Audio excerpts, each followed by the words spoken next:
মহাদেব যাকে ধ্যান করে, কৃষ্ণরে ধ্যান করে, এই কৃষ্ণরে ধ্যান করে, এই জন্য হরি হর আত্মা এক। হরি মানে কৃষ্ণ, হর মানে মহাদেব, হরি হর আত্মা হয়।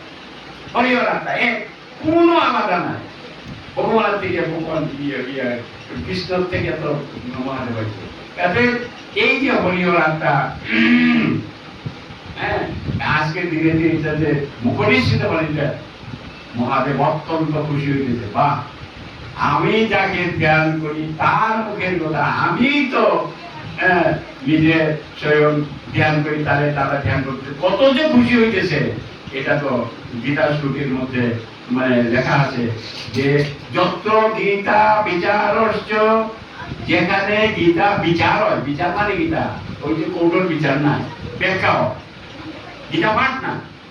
যত্র গীতা বিচারশ্চ পঠনং, পাঠ, প্রথমে পাঠ এরপরে বিচার, পঠনং পাঠনং, যিনি পাঠ পড়ায়, হয়তো গীতা পাঠ হইতেছে, হয়তো মুখ দিয়া হইতে